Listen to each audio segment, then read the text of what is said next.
Long ago, in the heart of the great savanna, there was a powerful chief named Jamba. He ruled over his people with an iron hand and was feared by all. Jamba believed that no man in the world was braver or stronger than him. Every morning, as the first light of dawn touched the land, he would summon his queen, Amani. "Amani!" he would roar. "Stand before me! I will prove once again that I am the mightiest man in all the lands." And so the queen would stand still, trembling as Chief Jamba took his sharpest spear and threw it through the tiny golden ring hanging from her nose. 100 times he would do this, each throw faster than the last, never missing. After the last spear had passed, he would laugh loudly and bellow, "Tell me, Amani, is there any man greater than I?" Fearing for her life, the queen would always answer, "No, my chief, there is no man like you." But Amani was suffering. She grew weak, her face pale, her heart heavy with fear. One day, her mother, old and wise, came to visit her. When she saw her daughter's frail condition, her eyes filled with sorrow. "My child, what has happened to you? You are but a shadow of yourself." Amani hesitated, but her mother pressed on. "Tell me, daughter, do you lack food? Is someone hurting you?"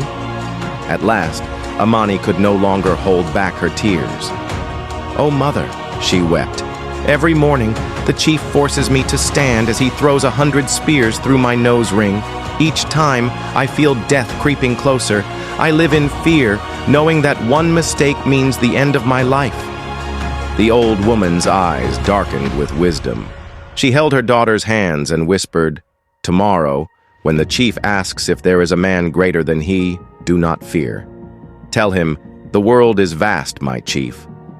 A lion may think himself the king, but in the wild, there is always a beast stronger than he." The next morning, Jamba woke Amani as always and performed his ritual.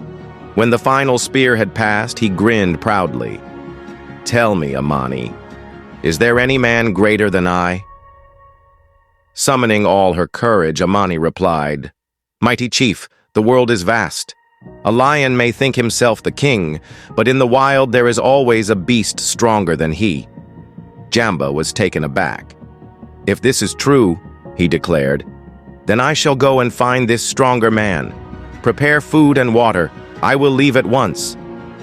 And so Jamba set out, his heart burning with pride and curiosity. After days of traveling through the grasslands, Jamba came upon a man lying on the ground, gazing at the sky. His left eye was covered with a piece of cloth. Jamba watched him for a moment before asking, "Stranger, what are you looking at?"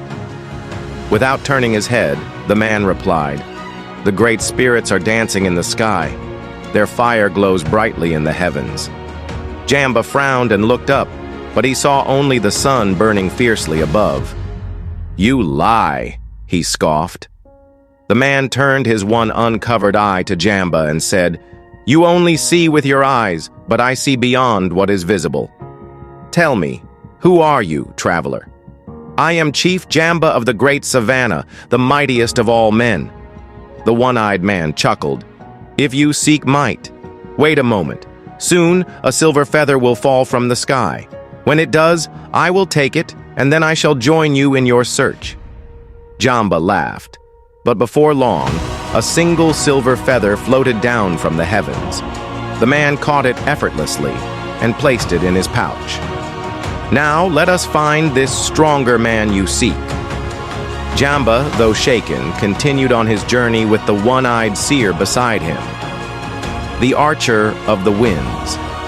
Further along, they found a young warrior holding a bow, staring into the distance. "What do you wait for?" Jamba asked. The warrior replied, "I have shot my arrow 100 rivers away. I wait for my friend to bring it back." Jamba was astonished. "No man can shoot an arrow that far." The warrior simply smiled and said, "Then wait, and you will see." Moments later, a crippled man came running with the arrow in hand. He had traveled across 100 rivers and returned in the time it took for the wind to shift. Jamba could barely stand. "Who "Who are you, men?" The crippled man laughed. "I am a runner faster than the wind. The ground sings beneath my feet, and no distance is too great for me." Jamba had no words. The three men now walked together, searching for the greatest of them all. Soon, they reached a kingdom where the king had declared, "My daughter will marry the man who can bring me the laughing palm fruit in 2 hours." The crippled man stepped forward. "That is a journey for me." He raced away with such speed that the dust swirled behind him. Upon reaching the palm tree, he picked the fruit and decided to rest under the shade. But as he slept, a venomous serpent slithered towards him, its fangs ready to strike.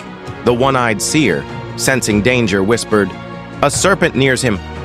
The warrior pulled an arrow and asked, "Guide my aim." The seer nodded. "Now!" The arrow flew, piercing the serpent's head just before it could bite. Hearing the thud, the crippled man woke and realized what had happened. He hurried back, delivering the fruit in time. The princess, seeing his bravery and speed, chose him as her husband. Jamba stood in silence. His arrogance had vanished. These men were far greater than he had ever imagined. The four men sat together and decided who among them deserved the princess. The archer spoke. "The runner earned this victory." The seer nodded. "It is his right."